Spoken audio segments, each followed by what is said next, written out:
तर मंडळी, आज मी भेट देणार आहे बेसिनच्या किल्ल्याला, अर्थात वसईच्या किल्ल्याला. मुंबईपासून अवघ्या 50 किलोमीटरवर असलेला पालघर जिल्ह्यातील हा एक ऐतिहासिक भुईकोट किल्ला. काळाच्या ओघात हा बदलला असला तरी त्याची भव्यता आणि ऐतिहासिक महत्त्व आजही तितकेच प्रभावी आहे.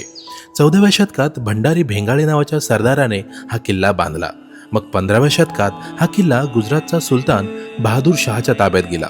फक्त संरक्षणासाठीच नाही, तर महत्त्वाचा सागरी व्यापार आणि जहाज बांधणी केंद्र म्हणून तो प्रसिद्ध होता. याच कारणांमुळे 1530च्या दशकात पोर्तुगीजांनी यावर ताबा मिळवला आणि त्याचा संपूर्ण कायापालट केला. त्यांनी येथे भव्य चर्च, आलिशान वसाहती, व्यापारी बाजारपेठा आणि प्रशासकीय इमारती बांधल्या. हे ठिकाण तेव्हा पोर्तुगीज साम्राज्याचे केंद्रबिंदू बनले. पुढे 1739 मध्ये मराठ्यांनी सेनानी चिमाजी अप्पा यांच्या नेतृत्वात हा किल्ला पराक्रमाने जिंकला. पण दुर्दैवाने पुढे 1802 मध्ये ब्रिटिशांसोबत कुप्रसिद्ध असा बेसिनचा तह झाला. येथून मराठा साम्राज्य लयास जाण्यास सुरुवात झाली आणि ब्रिटिशांचे वर्चस्व वाढले.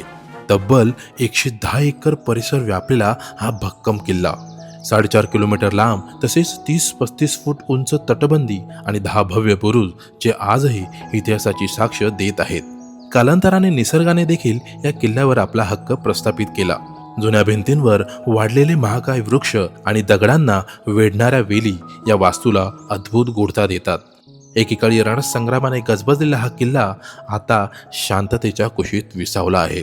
इतिहास, निसर्ग आणि विस्मयकारी सौंदर्याचा अनुभव घेण्यास या वास्तूला एकदा तरी नक्कीच भेट द्या. धन्यवाद.